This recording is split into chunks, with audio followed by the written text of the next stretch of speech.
Hi Room 5, something a bit different today. We're going to be doing a workshop on recounts. Our learning intention is to structure a recount into a sequence paragraphs. So hopefully by now you've had a good read of my recount that I've written about the willow tree. Now this is something that happened to me when I was a kid. So when we're writing a recount, what we're wanting to do is that we want to write about an event that has happened to us. This event generally would have happened on a single day, and it doesn't have to be about the whole day. So this recount was just about me climbing a tree one afternoon when my friends dared me to do so. So the first thing that I needed to think about when I started my recount was I first had to think of my event. So my event was, of course, climbing that tree.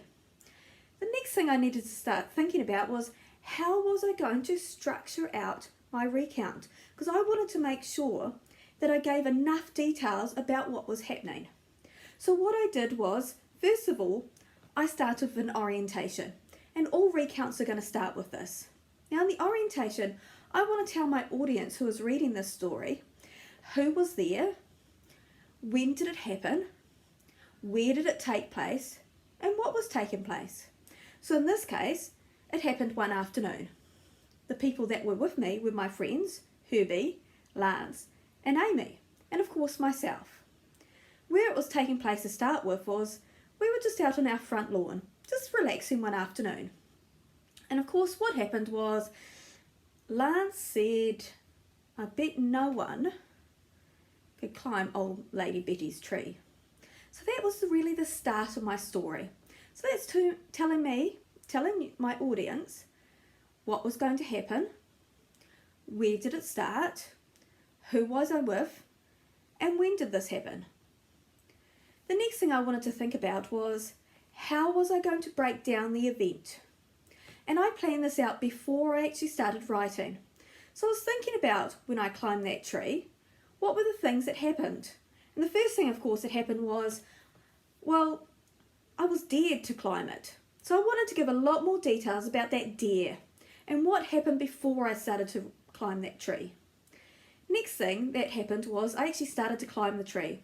So that now became my second paragraph. So I haven't actually written anything in my first paragraph yet. All I've done is I planned out that I want to talk about the dare. Then I've decided I'm now going to talk about actually climbing the tree. The next part I wanted to talk about was actually reaching the top of this tree. Because that was actually really special. I made it. I'd actually achieved that dare. I was at the top of the tree and I was ecstatic. And then of course, you know, the event can't finish unless I actually came back down from the tree. But of course, in my example here, it didn't quite go to plan. So my next paragraph was all about actually the fact that I fell out of the tree. And what actually happened when I fell out of that tree. Now after that, the event is now actually finished, but I don't want to just leave it there that I've fallen out of the tree. I'm actually going to have a bit of a personal reflection about what happened. This could be about maybe you felt proud about what you did, or you might feel a bit guilty, or it could have actually been just the best day that you've ever experienced. But it's that personal reflection at the end, so the person who's just read your recount has a really clear idea about what your story is about and how this event impacted you. Of course, this particular event actually really stood out for me because of actually what happened. And it was more the fact in that personal reflection, you sort of get a sense of actually what impact that made on me. And I think the main thing was that the tree actually got cut down. And that actually made me feel really guilty because if I hadn't actually taken on Lance's dare, that tree might have actually still be standing there today. But of course, unfortunately, there's just a stump there. So that's what I wanted to do. Now that I've finished actually planning out what I wanted to write about, this is when I'm actually going to put my writing in there. So I'm now actually going to go back to the top where I've started, and now I'm going to write my orientation, making sure that I've got that. When did it happen? Where did it happen? Who was with me?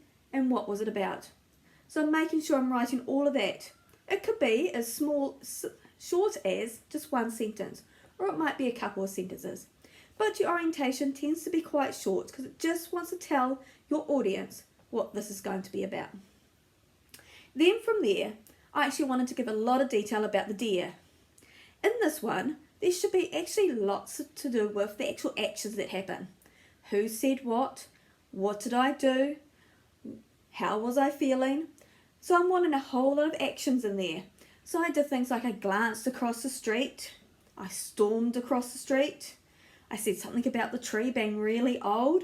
So giving lots of really good details. I haven't just gone, Lance dared me to climb the tree, so I did. That wouldn't be giving my audience nearly quite as much detail as I'd like. So I'm giving them lots of details. Once I've actually finished talking about that deer, I then came down to my next box, which was my second paragraph. And I'm wanting to talk in lots of detail about actually making that climb. What did my hands and feet do? How did it feel? How did the tree feel under my hands? What did it start to feel as I got closer to the top of the tree? I wanted to give lots of details just about that climb. And then of course my next one was reaching the top. How did I feel when I reached the top? What did I say? What did I do? What did I do once I'd finished being at the top? Did I stay up there all day? Did I decide to climb down? So I wanted to give lots of details about actually that part. And of course, my paragraph about falling was actually quite long. Because it wasn't just about the fact that I had fallen from the tree. That was actually quite quick. But actually, what were some of those consequences of me falling? Of course, Lance thought he'd actually killed me because I'd closed my eyes. And straight away, he ran across the road because he wanted to tell my mum and admit to the fact that I was dead, lying on the ground, and it was all his fault. And of course, because I'd fallen and because Lance had told my mum about it, Mum came storming across the street.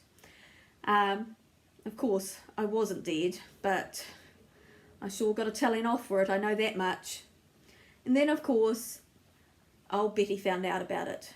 And of course, like most adults, they decided that tree was actually too dangerous to have in our neighbourhood, so it was cut down. And I just had a bit of a personal reflection about the thought that I felt really guilty about it. And that's actually the end of my recount. I'm not talking about what happened during the rest of the day or what I might have been punished for or all that sort of stuff. I just wanted to focus on the fact that I'd climbed that tree and fallen from that tree. That was actually the event that I wanted to talk about.